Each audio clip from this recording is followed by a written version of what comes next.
DNA ಎಂದರೆ ಡಿಯಾಕ್ಸಿರೈಬೋನ್ಯೂಕ್ಲಿಕ್ ಆಮ್ಲ, ಡಿಯಾಕ್ಸಿರಿಬೋನ್ಯೂಕ್ಲಿಕ್ acid. ಇದು ಮಾನವರು ಸೇರಿದಂತೆ ಬಹುತೇಕ ಎಲ್ಲಾ ಜೀವಿಗಳಲ್ಲಿ ಮತ್ತು ಕೆಲವು ವೈರಸ್ಗಳಲ್ಲಿ ಕಂಡುಬರುವ ಆನುವಂಶಿಕ ಮಾಹಿತಿಯನ್ನು ಜೆನೆಟಿಕ್ ಇನ್ಫಾರ್ಮೇಷನ್ ಸಂಗ್ರಹಿಸುವ ಒಂದು ಜೈವಿಕ ಅಣುವಾಗಿದೆ.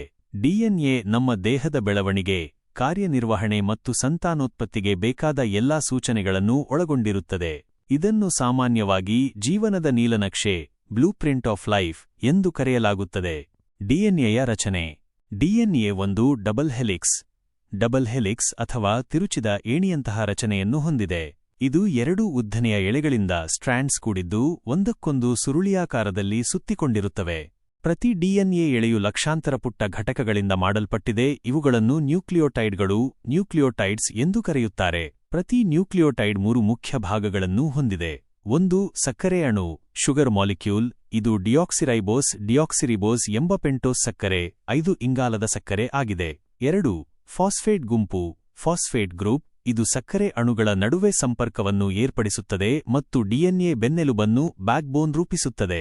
3. ಸಾರಜನಕಯುಕ್ತ ಕ್ಷಾರ, ನೈಟ್ರೋಜಿನಸ್ ಬೇಸ್. ಡಿಎನ್ಎಯಲ್ಲಿ 4 ವಿಧದ ಸಾರಜನಕಯುಕ್ತ ಕ್ಷಾರಗಳು ಇವೆ. Adenine A, thymine T, cytosine -C, guanine G. ಈ ಸಾರಜನಕಯುಕ್ತ ಕ್ಷಾರಗಳು ಒಂದು ನಿರ್ದಿಷ್ಟ ಜೋಡಣೆಯಲ್ಲಿ ಇರುತ್ತವೆ. ಅಡೆನಿನ್ ಯಾವಾಗಲೂ ಥೈಮಿನ್ನೊಂದಿಗೆ ಎಟಿ ಜೋಡಣೆಯಾಗುತ್ತದೆ ಮತ್ತು ಸೈಟೋಸಿನ್ ಯಾವಾಗಲೂ ಗ್ವಾನಿನ್ನೊಂದಿಗೆ ಸಿಜಿ ಜೋಡಣೆಯಾಗುತ್ತದೆ. ಈ ಕ್ಷಾರಗಳ ಜೋಡಣೆಯು ಡಿಎನ್ಎಯ ಸಂಕೇತ, ಕೋಡ್ ಅಥವಾ ಜೀನ್ಸ್ ರೂಪಿಸುತ್ತದೆ.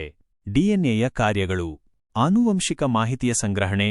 ಡಿಎನ್ಎಯು ಎಲ್ಲಾ ಆನುವಂಶಿಕ ಮಾಹಿತಿಯನ್ನು ಒಳಗೊಂಡಿದ್ದು, ಇದು ಪೋಷಕರಿಂದ ಮಕ್ಕಳಿಗೆ ಗುಣಲಕ್ಷಣಗಳನ್ನು ವರ್ಗಾಯಿಸಲು ಸಹಾಯ ಮಾಡುತ್ತದೆ. ಪ್ರೋಟೀನ್ ಸಂಶ್ಲೇಷಣೆ, ಪ್ರೋಟೀನ್ ಸಿಂಥೆಸಿಸ್. ಡಿಎನ್ಎಯಲ್ಲಿರುವ ಜೀನ್ಗಳು ಪ್ರೋಟೀನ್ಗಳನ್ನು ತಯಾರಿಸಲು ಬೇಕಾದ ಸೂಚನೆಗಳನ್ನು ಒಳಗೊಂಡಿವೆ. ಈ ಪ್ರೋಟೀನ್ಗಳು ದೇಹದ ವಿವಿಧ ಕಾರ್ಯಗಳನ್ನು ನಿರ್ವಹಿಸುತ್ತವೆ.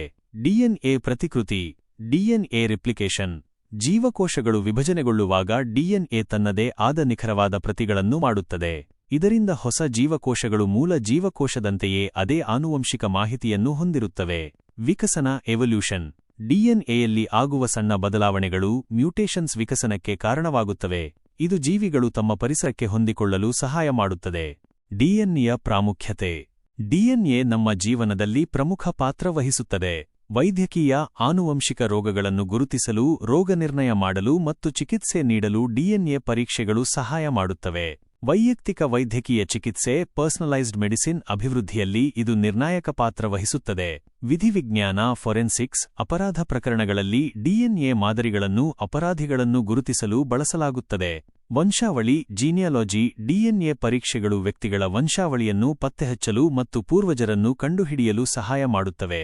ಜೈವಿಕ ತಂತ್ರಜ್ಞಾನ, ಬಯೋಟೆಕ್ನಾಲಜಿ. ಡಿಎನ್ಎ ತಂತ್ರಜ್ಞಾನವನ್ನು ಕೃಷಿ, ಔಷಧ ಮತ್ತು ಕೈಗಾರಿಕಾ ಕ್ಷೇತ್ರಗಳಲ್ಲಿ ವ್ಯಾಪಕವಾಗಿ ಬಳಸಲಾಗುತ್ತದೆ. ಡಿಎನ್ಎ ಆವಿಷ್ಕಾರ ಮತ್ತು ಅದರ ರಚನೆಯನ್ನು 1953ರಲ್ಲಿ ಜೇಮ್ಸ್ ವಾಟ್ಸನ್ ಮತ್ತು ಫ್ರಾನ್ಸಿಸ್ ಕ್ರಿಕ್ ಅವರು ಕಂಡುಹಿಡಿದರು. ಈ ಮಹತ್ತರವಾದ ಆವಿಷ್ಕಾರಕ್ಕಾಗಿ ಅವರಿಗೆ 1956ರಲ್ಲಿ ನೊಬೆಲ್ ಪ್ರಶಸ್ತಿ ದೊರೆಯಿತು. ಒಟ್ಟಾರೆ, ಡಿಎನ್ಎ ನಮ್ಮ ಜೀವಂತ ಜಗತ್ತಿನ ಮೂಲಭೂತ ಅಣುವಾಗಿದ್ದು, ನಮ್ಮ ಅನನ್ಯತೆ ಮತ್ತು ಅಸ್ತಿತ್ವಕ್ಕೆ ಆಧಾರವಾಗಿದೆ.